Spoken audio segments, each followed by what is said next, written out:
Welcome to Anything New. My name is Pete. I'm here with Matt What's up? and Opey. Hey, how's it going, guys? Anything New is a podcast where we talk about anything new we've been using, perusing, or consuming. Guys, we did it. This is episode 1. This is it. This is This is the one that's going to be worth the most when you collect all of these. this is the one One we day. go back to and laugh about it once we're rich and famous because we can see where we started. This has been a long time coming. We've been talking about doing this for probably about a year now. And every time we get on Discord or just chat, it seems like we're always like, this would make a great podcast. So this is all come to fruition. We think people want to listen to what we have to say about stuff. We might be wrong, but it's fun sometimes. It's fun sometimes. I mean, we know stuff. We're kind of a big deal. I mean, Yeah, if we you know things about stuff. I mean, So, we've been doing this for a long time. And just real quick, happy birthday, Pete. Well, thank you. It's the big 4-3, right? The big 4-3. Yeah, I Yeah. wasn't really going to release that. I think But, well, I'm sorry. But, No, it's okay. I think what both better of us- way to celebrate your birthday than with the inaugural episode of what is soon to be the best podcast that we do on Sunday nights? That's true. I appreciate that. Thank you very much. Let's get right into it, guys. So this podcast, for everybody listening, it's going to be just pretty much what we do and consume on a weekly basis. And it's video games. It could be comics. It can be TV shows, movies, pretty much anything that we kind of get into because we're all nerds at heart and in our early 40s and like to kind of just discuss this kind of stuff. So let's hop right in. We're going to talk about Mulan heading to Disney Plus on September 4th for a premium pay of $30. What's your guys' opinion on that? That's more expensive than going to the movies. Well, it depends. There was a lot of scuttlebutt about this online, and it kind of, I mean, you knew it had to happen because of the whole COVID situation. Nobody knows when movies are going to come back to theaters, and everybody kind of thought nobody was surprised, I'll say, that this was coming to Disney Plus. Everybody was surprised that it's for an extra $30. I think that's fine. I don't have any problem with it. It just all depends on what are you willing to pay for a movie and how badly do you want to see it. So if I wouldn't do it for Mulan. I don't want to see Mulan that bad. Now, if you're talking about something like Tenet, if that were coming to some service, it wouldn't be Disney Plus, but some other service for an additional fee on top of the subscription, I would pay $30 for that because I really want to see that. It's just all about what are you willing to pay and how bad do you want to see it.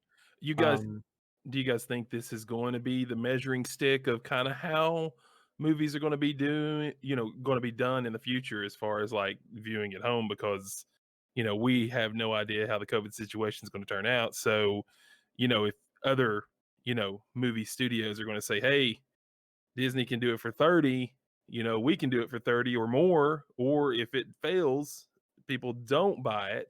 Do you think it'll come cheaper or, keep going free? Disney has the luxury of having their own platform to release it on, most of these places, if it's like a Paramount or Warner Brothers, they don't have the millions of people that are already subscribing for, the Marvel stuff and the Star Wars stuff. So this will be interesting. $30 plus you're already paying, what is it, 15 or 17 bucks for the service, right? Yeah. So you're almost $40 really if you're going to jump in for the first month to get it just for this movie.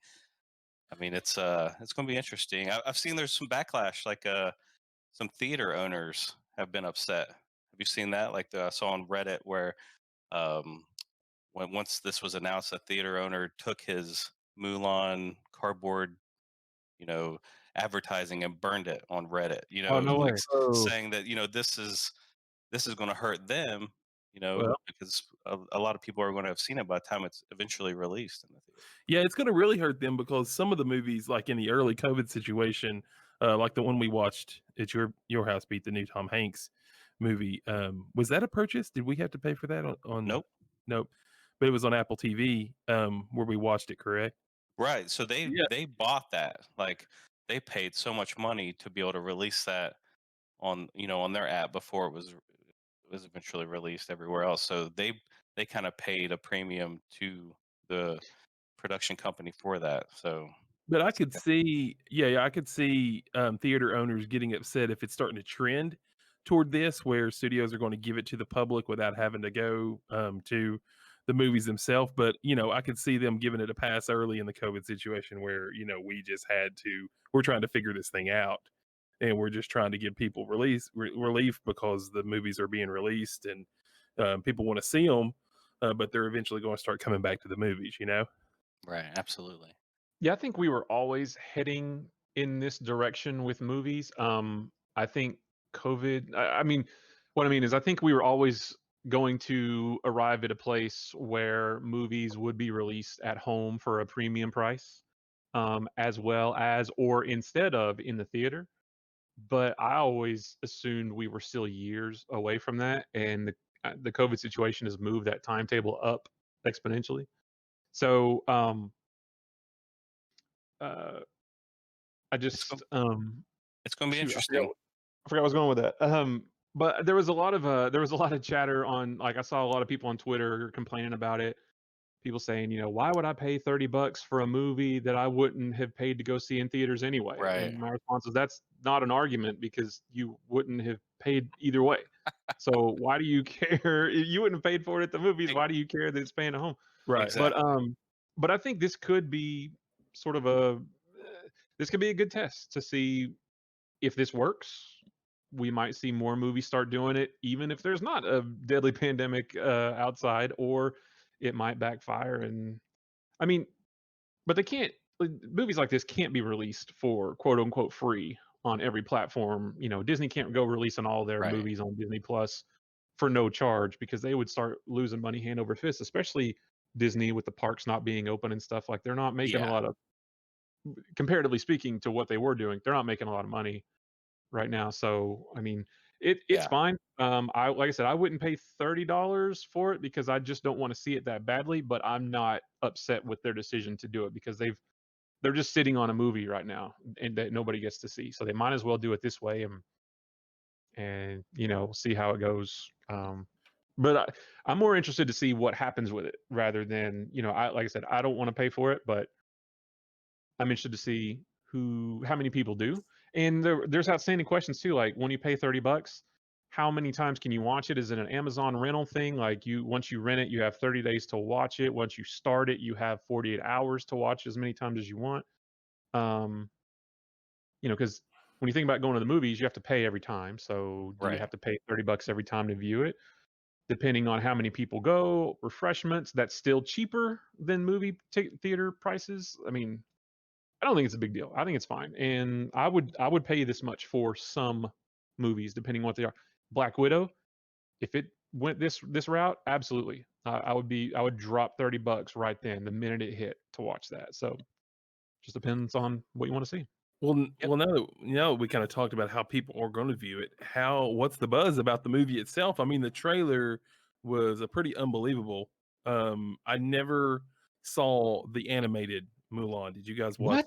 I've never watched some animated I have not either. What? So, yeah. So, talk to me about that. I mean, Matt, your ear's pretty. You've got your ear to the usually to the movie scene. I What's think, that well, about the movie itself? I thought the trailer looked fantastic, and I was all on board to pay my $5 Tuesday night, ticket to Yeah, go see it or whatever. yeah. Um, You know what? The biggest complaint that people have is it doesn't have the I can't remember his name, the Eddie Murphy the dragon that Eddie Murphy voices. Okay. So People are really upset that, at least, he's not in the trailer. I don't think he's gonna be in there, although there was a scene in the trailer with him flying around. But I don't think that character is gonna feature prominently like the animated movie does, and people are upset about that. I'm indifferent. I don't really care. I just think it looked like a cool period piece. But it looks good to me. If I think eventually it will drop the premium price and just be on Disney Plus. It may be a year from now, Yeah. and if so, I'll watch it then. You know. Yep. It's going to be interesting. We'll have to. I'm sure we'll probably be on episode 52 or something by then, and we can talk about Right. But let's move on to video games. Avengers. Yep. This is kind of your alley here, Matt. Action adventure game release beta. You spent the weekend getting some time on it. What was your first impression? Well, so yeah, the Marvel's Avengers game by Square Enix. If you don't know, you probably do, but if you don't know, PS4 pre-orders got access to a beta this weekend. So we're recording this on August 9th. The beta opened up on August 7th and lasted through this weekend. It kicks off, or it goes off tonight. But it's very Destiny-esque, I guess, where you have your it's a games as a service thing, multiplayer. You've got your hub area. You can go on. You can select different areas of the map, go do different missions and stuff. And one thing about me, I'm a huge comic book guy. Been a comic book guy for all my entire 40 years on this planet. Superheroes, Marvel, DC, anything, I love it. Read comics religiously, play comic games religiously. This game was fine. It wasn't quite as good as I wanted it to be, but I feel like that shouldn't be my final impression because I just haven't got there. Not everything's in the beta. You Sure. don't get to play as all the heroes. You don't get to play as Thor. Obviously, the additional characters that are coming later aren't in it. They're all the mission types are not in there. But what I did play was okay. It Probably, looks beautiful. it looks good. It's cool playing as the Avengers. So the beta lets you play as Black Widow, Iron Man, Hulk, and Miss Marvel. And it's fun. The My biggest complaint is just the loot. So it's you think Destiny, Yeah. it's a looter shooter. You run around, you get loot. Right. Same thing here. You use that loot to upgrade, but the loot is invisible. So whereas Destiny, you get these cool looking guns and Yeah, your because like armor Hulk looks doesn't have cool. like a helmet he can put on or like shoulder Yeah, pads or yeah, I mean, there's cosmetic skins, different costumes and stuff, but that's separate from the loot that you gotcha. get. And that's always been a problem with superhero games with loot. There was that Diablo-esque Marvel Heroes game from like 5 years ago that had the same problem. It was, you think about Diablo, you get loot, and then that game was the same way, but you can't make the superheroes look different, or I mean, you could, but they don't want to. So you get this loot, but you don't ever see it. So um, it's it was good. The gameplay was fun. I think I probably liked playing as Iron Man the most. Um, but I just need to see more. And the good thing is that I think the beta, Xbox and PC pre-orders get to play the beta next weekend, and I think it reopens on the PlayStation as well. So I'm going to play it more next weekend. It's more fun with. I'm sure it would be more fun with friends. I played it by Sure. myself. And there was Um, no co-op, right? Like available in the beta, it was just single player. No, you could play. Well, you were supposed to be able to play multiplayer, but from what I heard, it was broken the first day. So you couldn't play with anybody. But you have to play a like sort of a little story mission first before you can open everything up and get to the other missions. It was fun, but like so, I think about a mission I played yesterday where I had to stop AIM from hacking Shield database or something, and I had to navigate through this headquarters, and it's just all these. The only thing, it's nothing but robotic enemies, Yeah. and just one after another. And the combat's fun, different abilities and stuff. But I've been playing Ghost of Tsushima, and that combat is like really. You have to think about what you're doing. Yeah. It's fluid, and you have to do different things for different enemies. And this one isn't really like that. So that was a little bit of a, little bit of a downgrade kind of. And then at the end of it all, I don't really know what I got. Like, what was the point? I mean, there was no. I mean, There's no real I'm story arc that you were kind of following through. well. There is a story that you can play through, but what I played yesterday wasn't part of the overall story. Gotcha. So then, I just when I got done, I was like, that was really fun. And then I sat there and thinking, well, what was the point? I mean, I got some gear that made my numbers go up, but no, that's fine, I guess. I don't My character doesn't look any different. My character doesn't really Right. feel any more powerful. Right. Um, so I know that sounds kind of negative, but that's just initial impressions. But obviously, the full game isn't out yet. So I'll be playing it a bunch.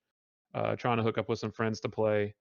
But just a little underwhelmed. But it's still too early to give a final decision for What's your now. opinion on the whole Spider-Man exclusive to PS4 kind of Ooh, thing? Is that Yeah, so eh, the internet is in an uproar about that. I'm fine with it because I own all the consoles and I got it on PlayStation anyway because of that.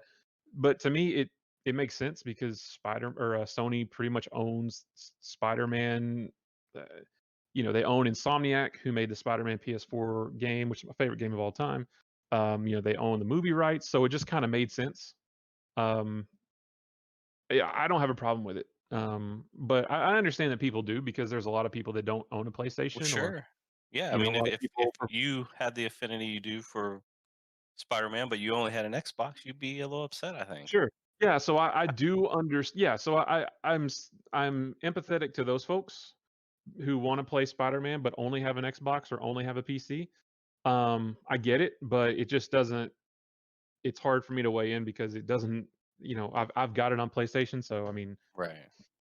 not to sound like a jerk or whatever, but I'm fine with it just because that's what I'm playing it on. So so Matt, I watched some of your stream when you were streaming it, and it looked like you were going through all the different skins and all the different outfits that you can get, which is kind of cool because with the loot being, it makes sense with the loot being invisible for superheroes.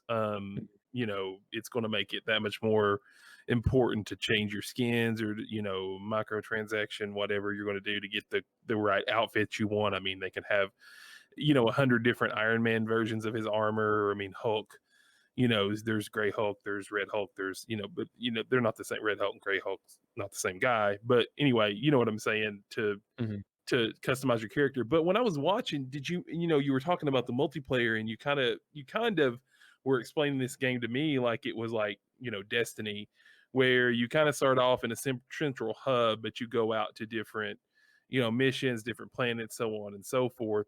Um, if the multiplayer was broken, I mean, do you see other players like pass them in like a, like, I don't know, you're in a big, you're in just a big area on, Shields, airship or whatever, and that's the hub where there's 50 different Hulks running around, or there's Yeah, no, so it's not like that. So okay, when you're in your hub world, you're on a broken down shield helicarrier. okay, And throughout the game, as the story progresses in the game, you upgrade that. So you get it operational. Right now it doesn't fly. There's crap all over the place, but it upgrades and you open up more rooms and stuff later. But no, think of that's pretty much like single player, right? It's when you choose your mission, you can then bring in friends and you can bring in other other people to play those missions with you. But when that's done, you go back to your own hub world, which is the helicarrier. So yeah, it's not like Destiny in that regard, where when you go to the central planet, there's everybody to run around. It's not like that. gotcha. Yeah, so I mean the comparisons to Destiny are it makes sense because that's the kind of game it is, but it also isn't quite Destiny like because with Destiny, you pick a planet and you can go Right, down to a planet and you see a bunch of people running around and you just right. go pick what you want to do. This isn't like that. You look at a big globe, but then you just go pick one specific mission to play and you go straight into that mission. The little time that I watched you streamed, one thing just talking about going to that place and doing that mission that kind of jumped off at me, it was like it looked like it was on rails. Like you took the Hulk into that jungle and you were literally had walls on either side of you and you just had to run in that direction. I mean, there Yeah, was well, that was a story mission, so that was part of the beginning story. okay. Um, but you know what? Even the mission that I played with as Black Widow later, it was kind of the same way. So it's not a lot of open worldiness. Not that Destiny has a lot of open worldiness, but yeah, it's pretty much everything I played was pretty much on rails. You had one objective, and I mean, I'm all in. I'm pre-ordered, so I've got the game now. So I'm definitely gonna spend some time with it when it releases in a month. But And who's the studio? um, Square Enix, Oh yeah, yeah, that's right. I'm sorry. yeah, Final Fantasy, Tomb Raider. Yeah, we were talking about on chat getting your account set up, and we were all Yeah, talking about how difficult Square Enix accounts can be coming from Final Fantasy trying to log into their games like that. But that's cool. I mean, that's a really good company. Their games are great. Their RPGs are great. That's what they're kind of known for. So I hope it works out. Do you know if there's any? I know it's just the beta, but what you've read about it, is there any kind of end game? Is there anything that's going to I allow don't know. you to, are you going to go, against Magneto in the end? And I don't know. I don't know. I mean, I guess maybe we'll see when you get to the end of the story, but I don't know what the end game looks like. I just saw, hey, it's of the Avengers. I got to play it. So Yeah, when Thor was spinning his hammer on that little trailer, I mean that was pretty awesome. yeah. So I mean, we'll see. I'm for sure gonna play it. And the opinions online seem to be mixed. A lot of people were really cool with it. Some, a lot of like places like Kotaku and stuff, they weren't as impressed. I'm in the middle of the road. I don't hate it. I'm a little bit underwhelmed, but I'm in it. I mean, I'm in. So I'm just gonna wait and I'll play it every weekend that the beta's out, and then I'll play it for sure a good long while in a month when it releases, and then just keep an eye on content because it's a live service game, so they're going to be adding more and more stuff, new characters. Hawkeye's coming, Spider-Man, obviously.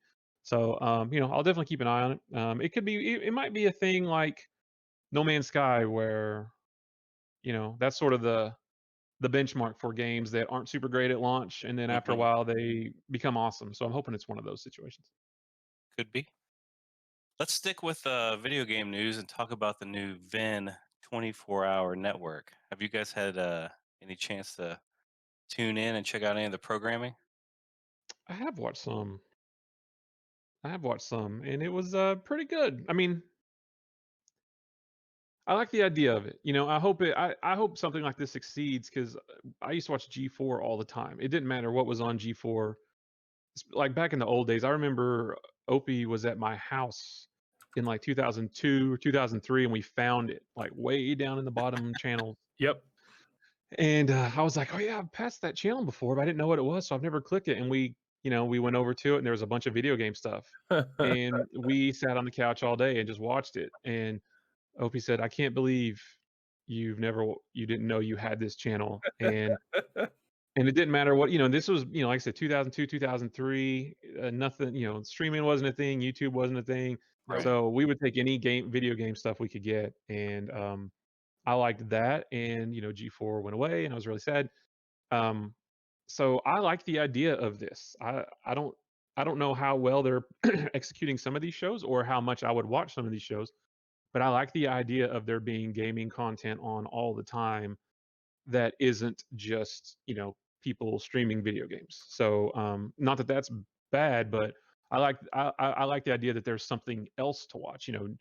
News or shows about video game news and just Yeah. the different things they're doing and stuff. So I hope it succeeds. I like the set design. They got $17 million in funding to make it all happen. Hmm. So Mike Morhaime from Blizzard. He's yeah, a um, backer. The y- some of the co-founder of Riot guys, Riot I think. Games. Yeah, Yeah, he's investor. So they definitely got some money and some people in the industry that you would think would know how to put one of these things together. So yeah. My biggest worry when I first heard about this and when I watched the first little bit of it when it finally released on the 5th was I was like, just knowing the gaming community and how they inherently hate everything. I was a little bit worried. I was like, oh man, everybody's gonna think this is cringe and everybody's gonna think this sure. is lame and whatever. And I want people to be positive about this because maybe the programming they have on there right now, maybe it is or isn't the greatest, but I just like the idea that there's a network there and it's not on cable. Yeah. So you can Right. watch it on YouTube or Twitch or I think Facebook.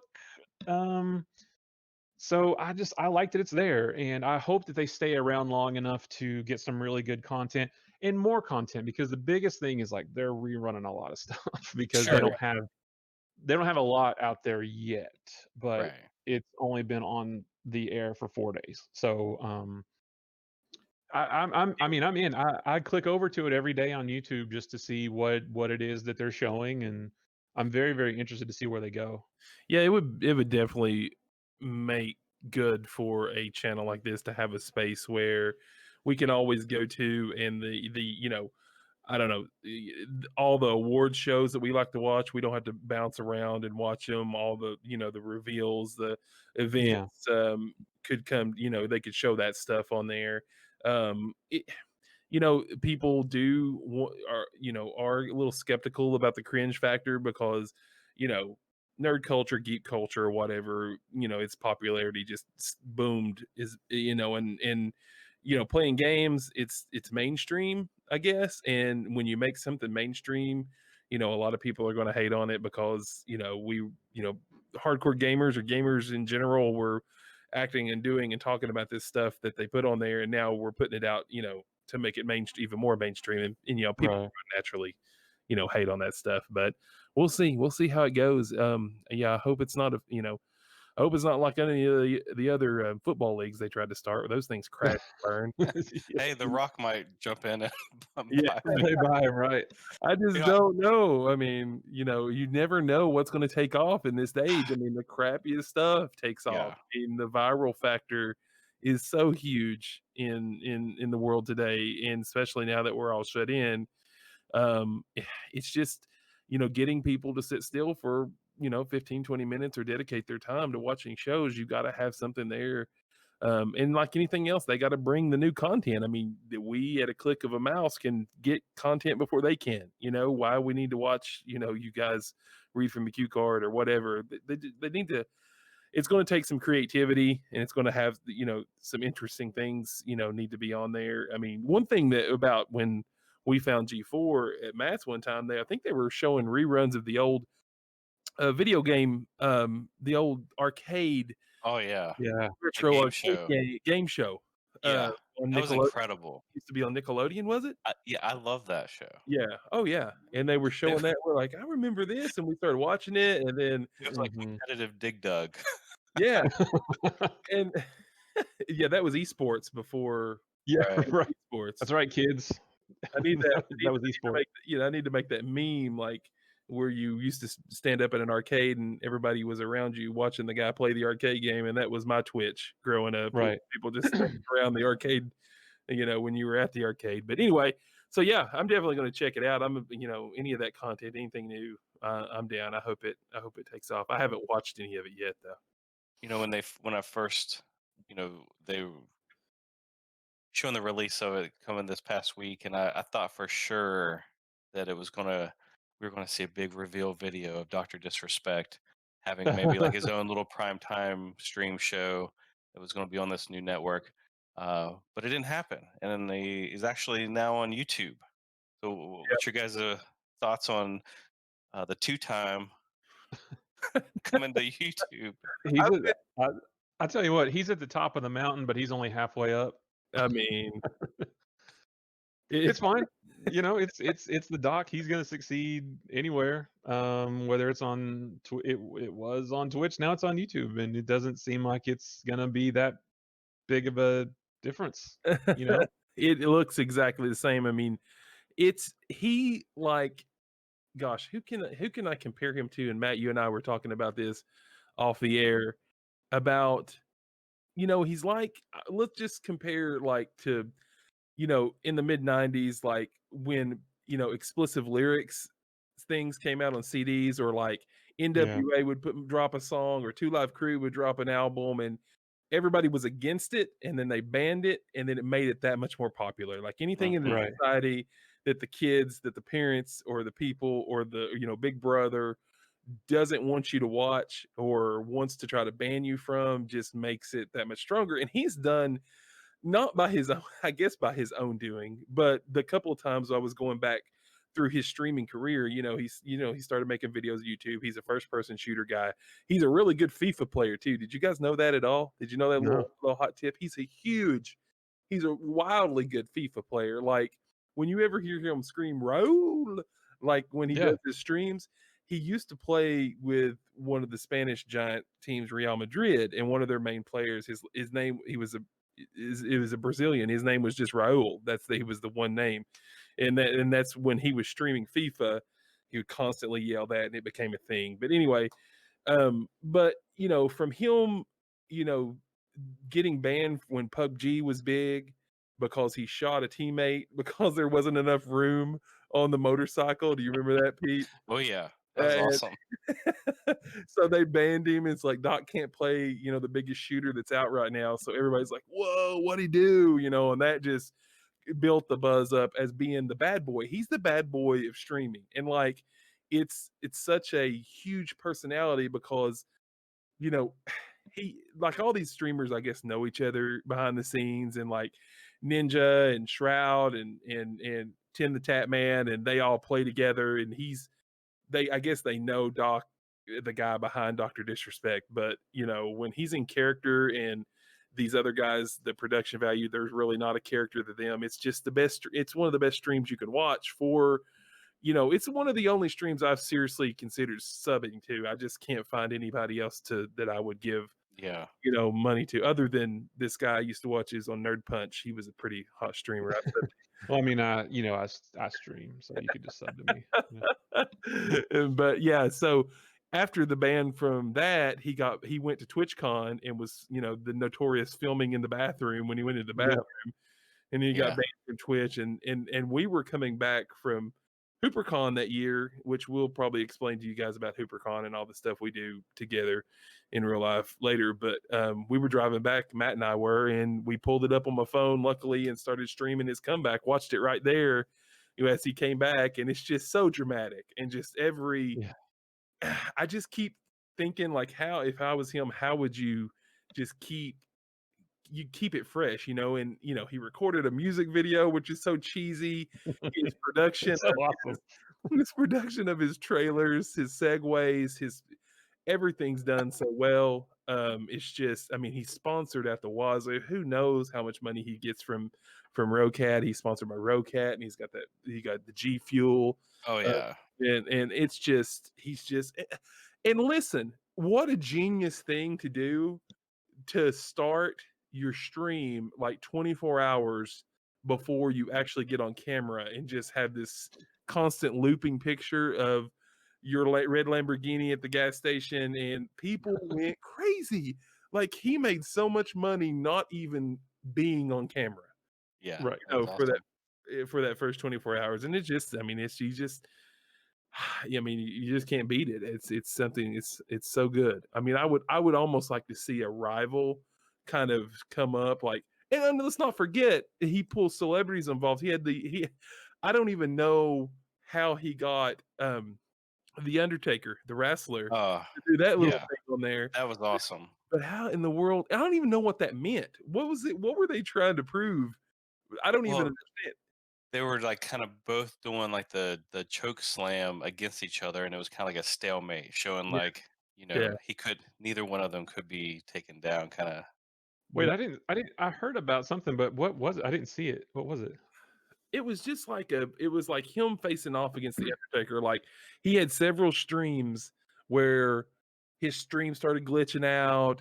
There was lightning, he would hear the Undertaker bell, his intro music or something like that. And then he had the Undertaker like in certain, he's got those I don't really know what you call it, streamers, you in streamer terms. What's those different platforms he kind of goes into Like the behind the green? scenes. Yeah, the scenes he has, Yeah. like in the locker room or out front of his Right. arena or overlooking the city and stuff like that. And he would see the Undertaker in the distance. I don't know. It was so cheesy, but they finally, at the end of it all, got together face to face, and they ended up doing the Undertaker's big move is a choke slam, and they both choke slammed each other. But I don't even know what he was trying to um, I don't know. promote with that, I other don't than know. just that I can get the Undertaker on my stream, and nobody else can. But yeah, it's just, other than the politics of Twitch and some of the rules and stuff. I mean, it's a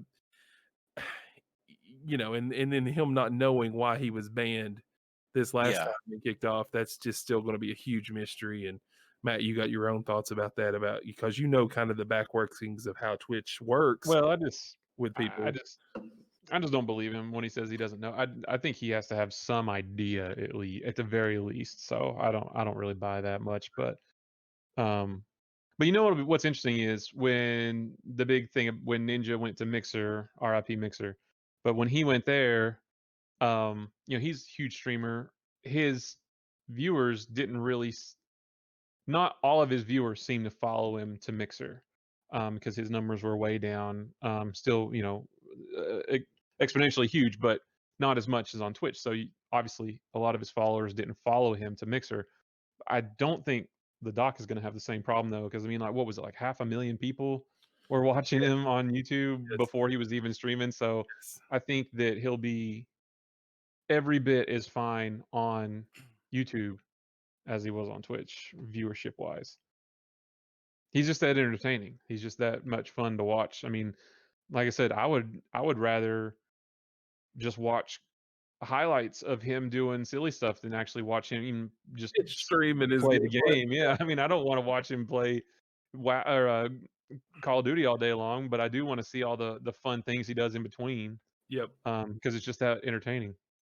So through the power of the internet, it looks like the WWE revealed that the integration with the Undertaker and the two-time was sponsored by G Fuel. Okay. So Okay.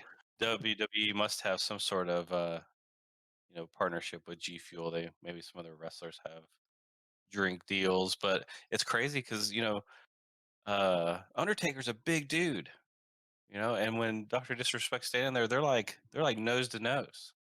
Well, I yeah, forget how big the Doc is. But he's like he's 6'4". 6'8". He's 6'8". He's huge. He But said yeah, it you all can the check time. it out, And man. It's pretty crazy. he said it all the time before he actually well, I never saw him in person. He was always sitting behind the desk or on the stream, and you can't really judge someone's height. But when he went to TwitchCon and he went to the ESPYs, he towers over everybody. I mean, Yeah. everybody. He's 6'8". That's what he says. So I guess. Yeah, I searched YouTube, Dr. Disrespect, Undertaker, so I'm gonna have to watch some of these later because I haven't seen any of that stuff. It's good stuff. It's so cheeseburger, but it's good. That's awesome. It is. It is. And it's just the whole just, Grand Theft Auto Vice City kind of 80s theme that he I threw love in it. there. The Robo Doc that he does sometimes hilarious. He does that. I haven't seen him ride his motorcycle in a long time. Oh, He used to do that during Oh in yeah, PUBG. That was awesome. yeah. those are Yep. great. Yeah. Let's move over to TV. I know, Michael, you and I have been anxiously awaiting the new season of Last Chance U on Netflix. We're all big football guys, like every red-blooded American. What did you think about this new season of Last Chance U? Well, I'm a huge fan. Well, I don't want to say a huge fan, but I like anything. I'm a documentary fan and I'm a sports fan.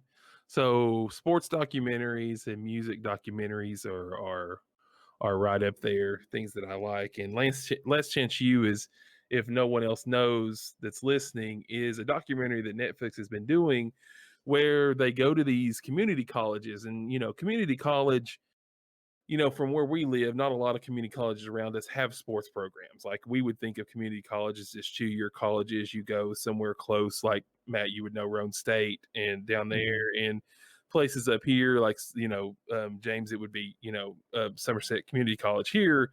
They don't have football teams. Roan State didn't have a football team. They don't have football teams here in Somerset. But some of these other larger ones across the nation, they have football teams, because one of the biggest things you do in college football, some of these athletes, they can't make the big universities for one reason or another, whether it be grades, whether it be they get kicked off the team, or they break some rules. They have to go what they call JUCO. And when you go JUCO, pretty much you have to go to these smaller colleges.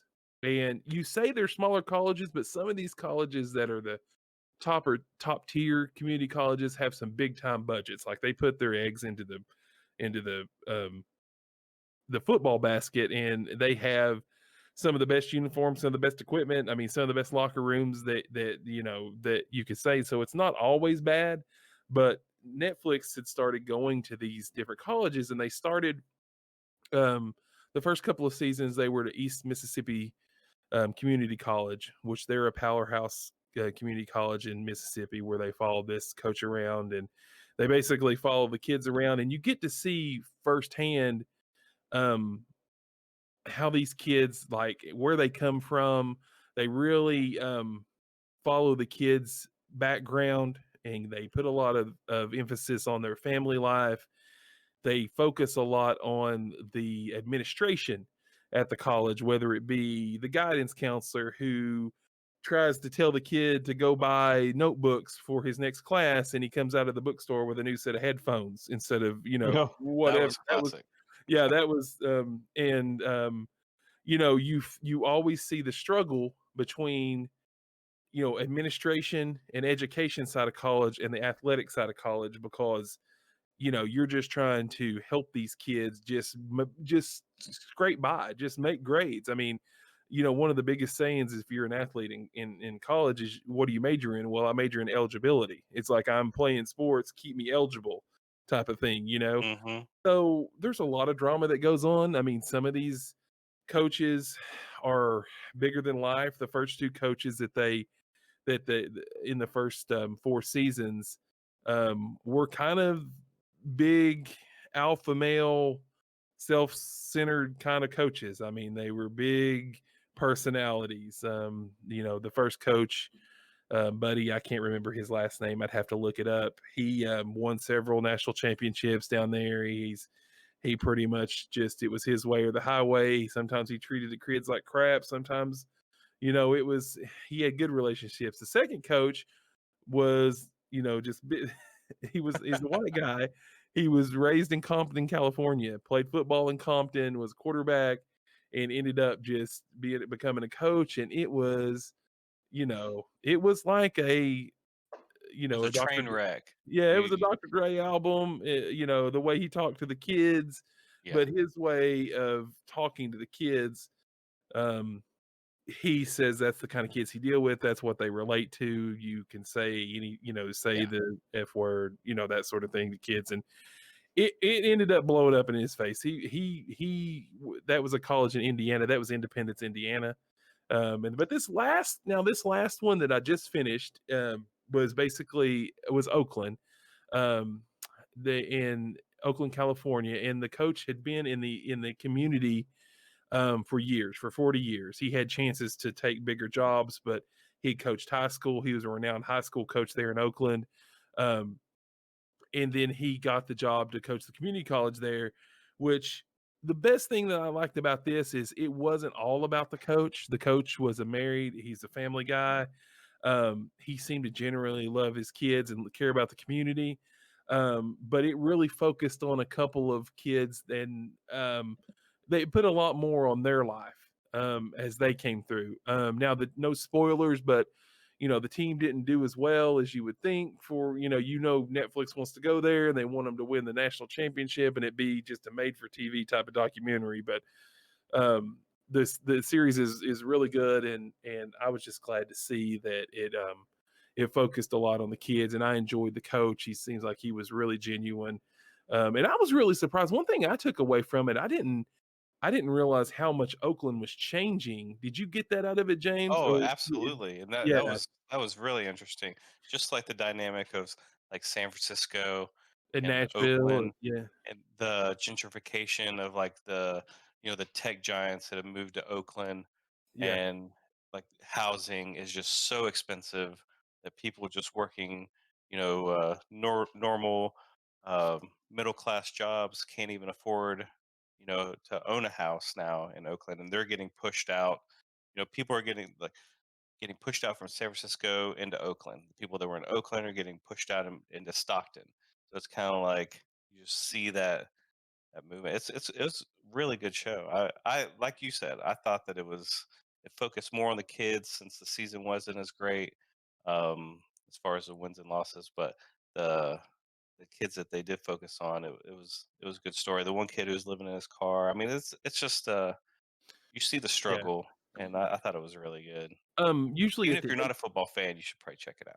Yeah, even at the end of those, I kind of watch to see where the kids end up, and I often Google the kids to see, because I know in the second one, Tennessee, which is my college that I follow, they actually got one of their defensive linemen but he's been dismissed from the team since then. He never played a snap. Maybe he played one snap, but it's just like it's so terrible that you think that the road that some of these kids travel is just the way that they're going to end up. I mean, the very few, and it's just terrible to say, really kind of make it do what they want to do because that's all they know. I mean, if you're a talented sports athlete, things are kind of catered to you until you can't play anymore, and then you're just on your own. But um, yeah, a couple of kids on this last one. There's a kid that ended up in Tennessee, like at a college close to Knoxville. That the receiver, the white receiver that Yeah. was just RJ frustrated. Stern. RJ, yeah, he ended up all the way over in Tennessee, and then a couple of them. There was only one D1. It seemed like was that defensive back, and he was going to Oklahoma. I think he was going to play with his brother at Oregon State. I think it was. So yeah, so a lot of them land different places, but Yeah, yeah, it's I it's just like it's it. a good show. Definitely check it out. Even if you're not a football fan, there's a lot of drama and just you see the struggle of the kids and Yeah, I've been wanting to watch it just because I mean I'm a football fan, but I love I love to know the logistics behind these kinds of programs. Or like what was the NFL one? Hard Knocks. Yeah, oh Like I yeah, love that one because I love to see how they manage their players and how they let their players go after well, man, camp and stuff. it would I be like that kind of stuff. yeah, it would definitely along those lines. If you liked Hard Knocks, Amazon has one too. They have one that's just exactly like Hard Knocks, and they have one for college too. They do the Michigan Wolverines, sort of like that. But it would be like what you say, good treadmill stuff for you. Yeah, Um, a good treadmill show. yeah, but you would definitely not. It's not about the action, like the actual game footage of the games is done from like a sideline point of view, and it's Yeah, all chopped up and just the highlights, so you're more engaged in what they do off the field. It's like Game of Thrones. It's not yeah, oh no, not the Game of Thrones. It's The Walking Dead. It's not about zombies. It's about how the it's people. about their life. Well, that's what I'm into. It's I not mean, I about like that. football. Last Chance U is based around football, but it's not. That's not what it's about. It's about Yeah, And that sounds good. I told you the first season has a real life. Tammy Taylor Tammy from I Taylor. remember you telling me that Tammy Taylor from I Friday Night mean, Lights, the greatest show ever. Yeah, what do you think, James? That for the first guidance counselor in the first season is like exactly a Tammy Taylor from Friday Night Lights. Friday Night Lights. oh absolutely, yeah, for sure. I Just love her. yeah.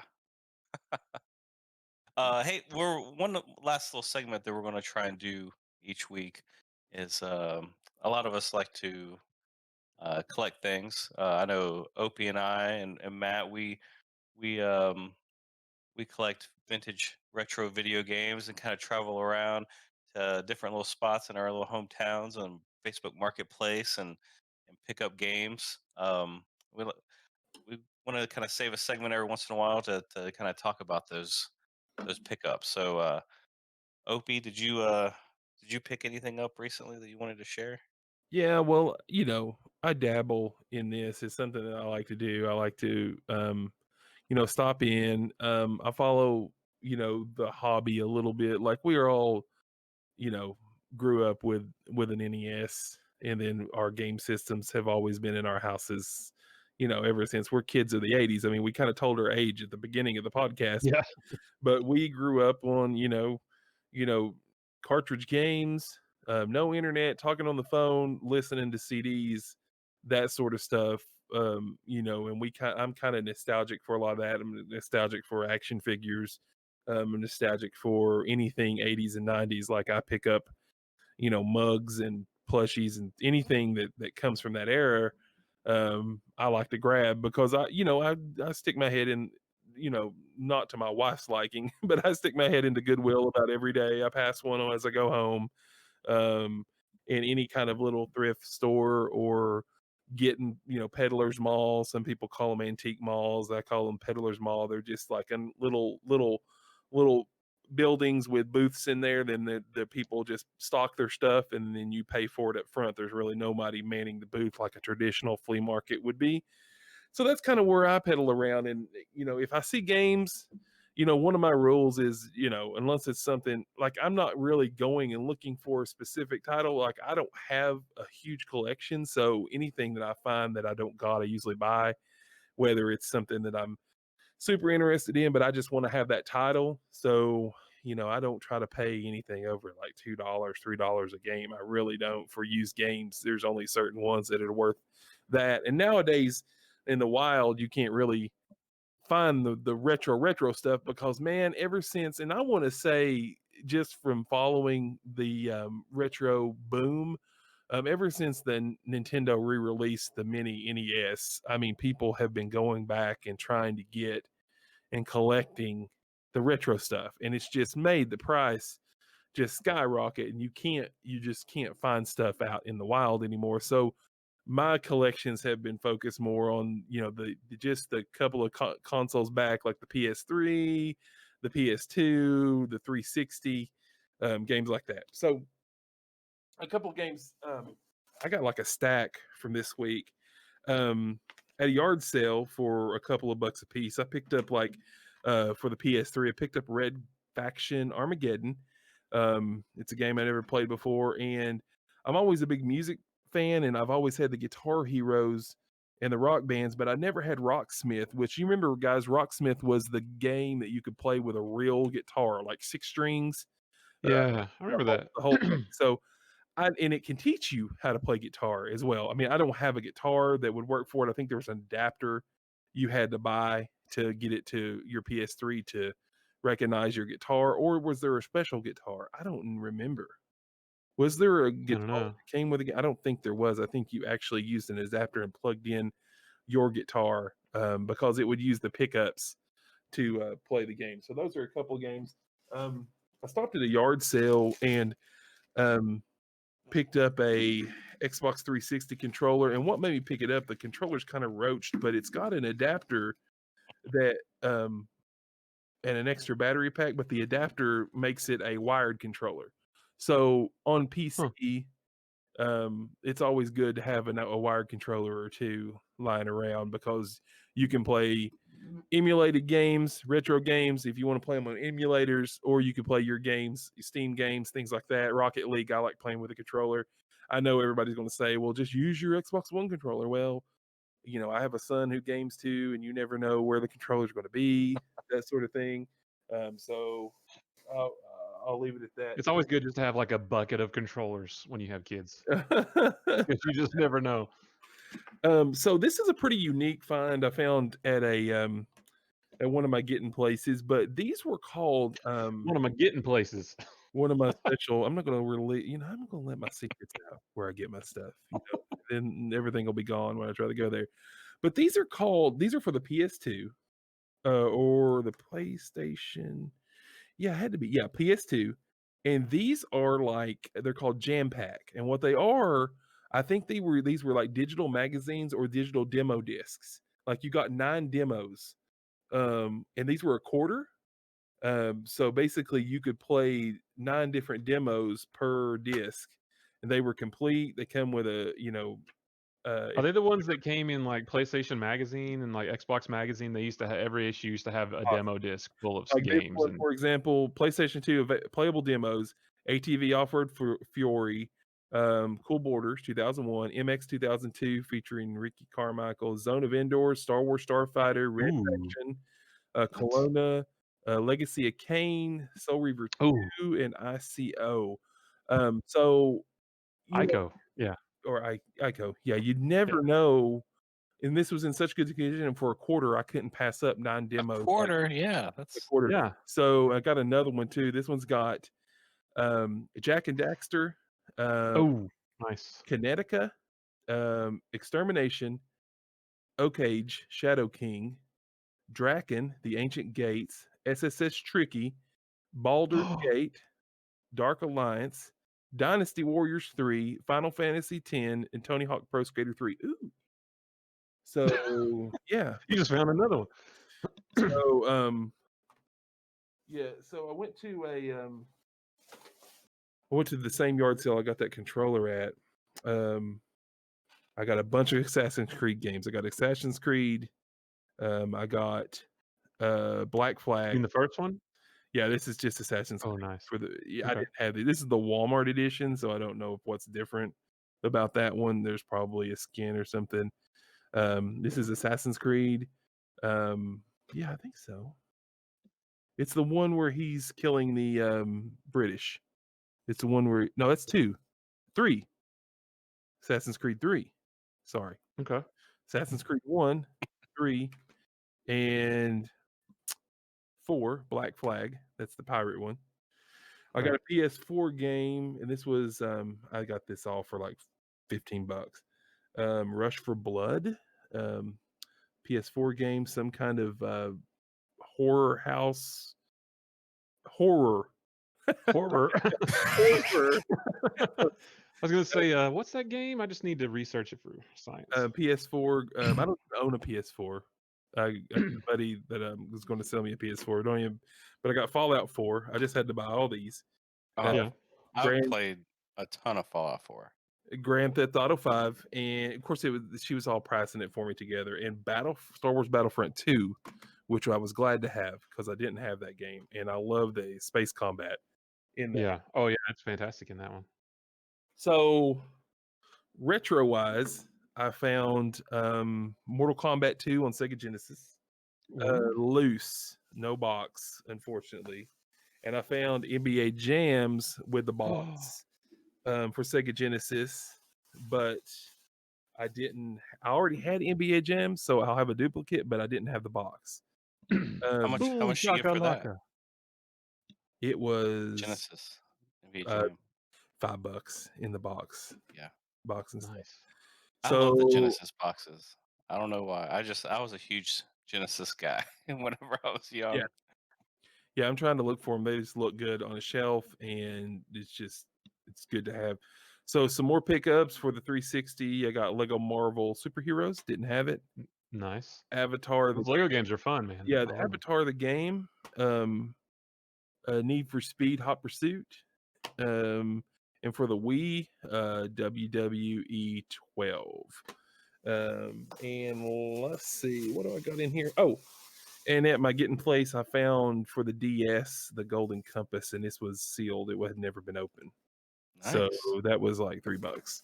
But last but not least, I was teasing something to James. I already told this to Matt earlier when you weren't on the other night. So I go to this 1 yard sale, James, and I'm kind of looking around, and it's like what we were talking about. We're kind of talking about this subject off the air. I watch a lot of YouTube videos of people that like to thrift and people that like to flip and game hunters who like to go looking for games, and they find stuff, and it's great where they live, and there's so many yard sales and so many good deals, and their Goodwills have all this stuff. Well, I kind of live in an area that's not as populated, so the yard sales and the thrifting aren't as great because the less people you have kind of in your area, the less stuff to bring in and to resell or to turn in. Because the way these places get their stuff is people have to donate their stuff, and then they price it and sell it to you, and you go in and find it.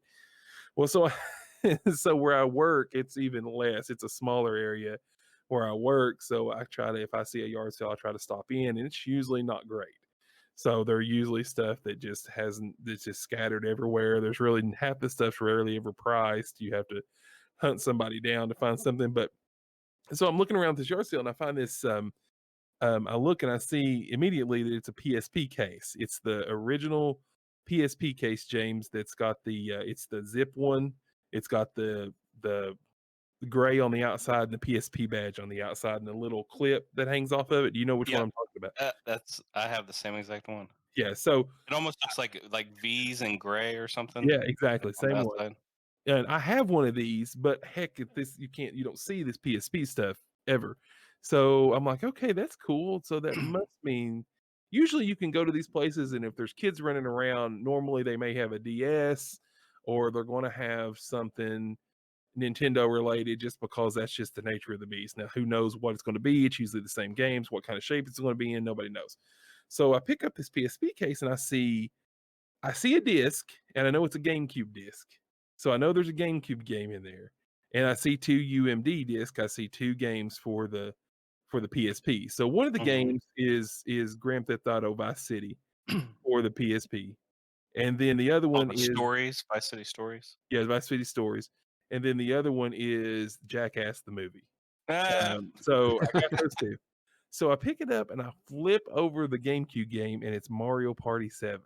nice. So that's a pretty sought after GameCube game. Yeah, that Um, that holds its value so right there. so I got that for $5. I got all Oh, that for man. $5. Yeah, so the GameCube game is in kind of some rough shape on the backside, so I have to hook up my GameCube and see if it even works before I get really excited.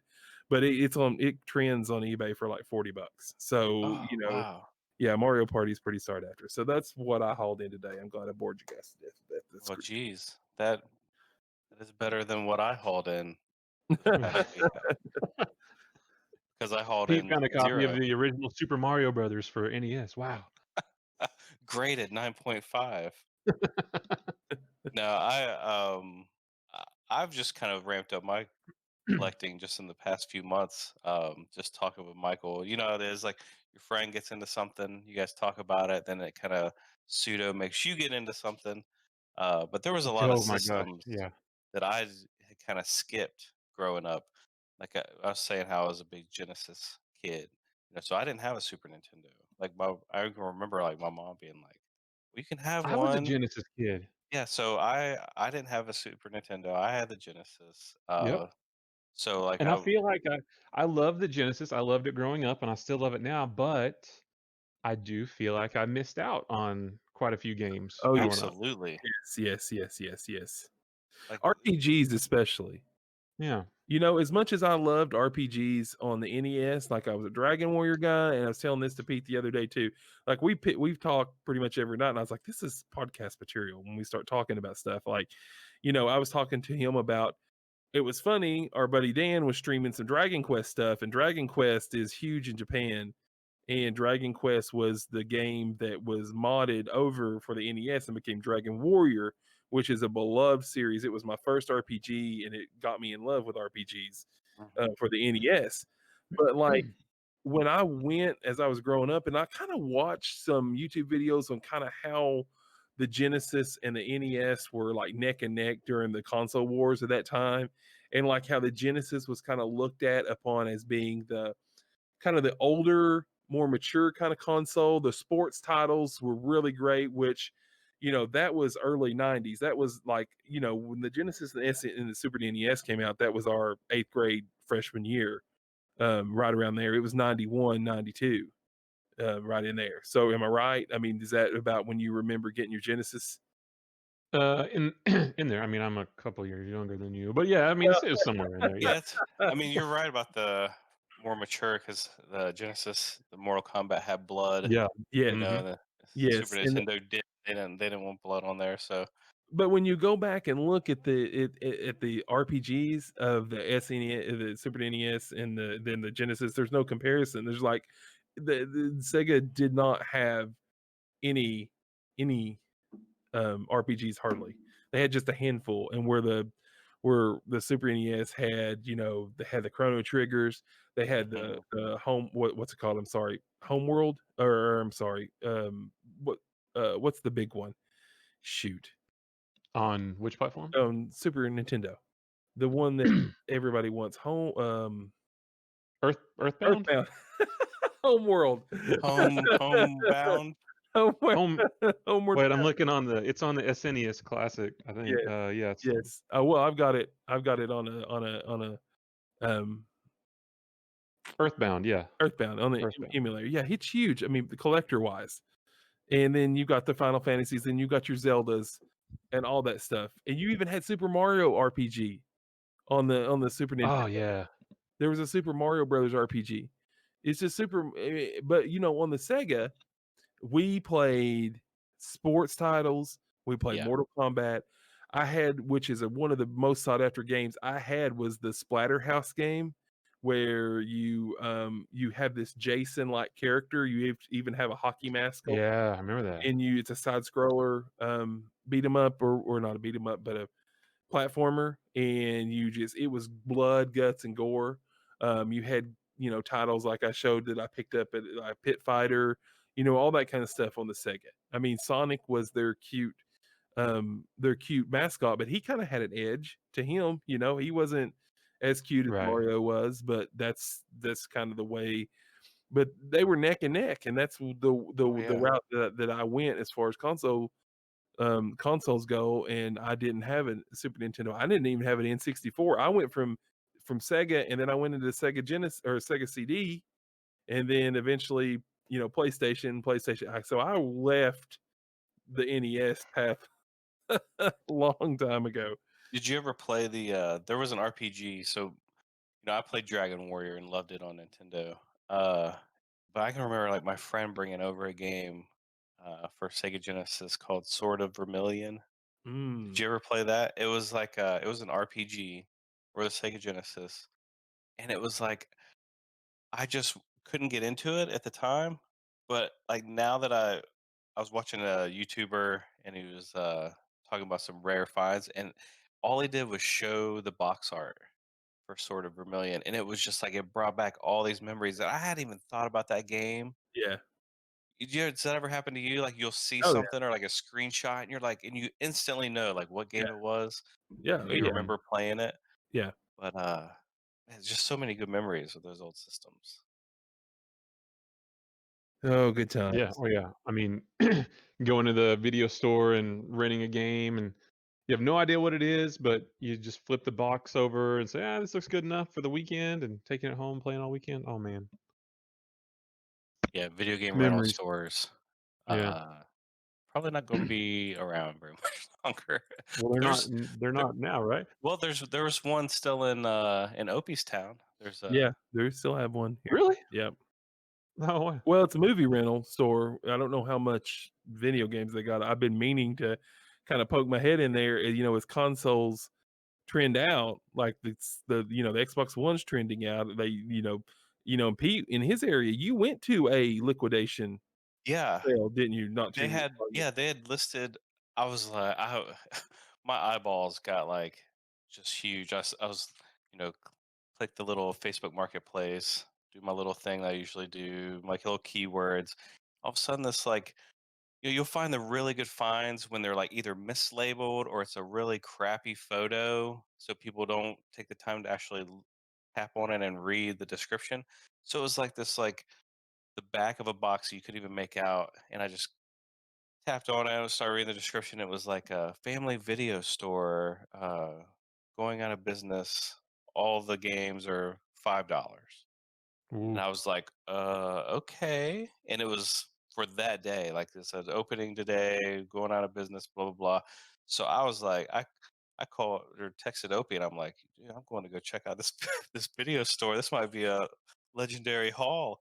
So I get up there and yeah, it was like little strip mall. I'd driven past it 100 times and never even knew that it was in there. So I go inside, PS3 games, Xbox 360, PS4, Xbox One. But here was the catch was that they didn't have any of the original box art. They did, but it was like photocopied, and they were put in like these Right. little like plastic boxes that were like super cheap. But and then the actual discs, I don't even know if they were like they couldn't have been pirated versions, but I think that they must have been like sold as like a rental disc because it had like these kind of like foil things on the actual discs. But Wow. I ended up passing on them and just kind of like I still stood there for like 30 minutes and just looked through all their titles, and they had some good stuff. But um, yeah, that was one of those where I drove like an extra 30 minutes to go check it out and it walked away with nothing. But Yeah.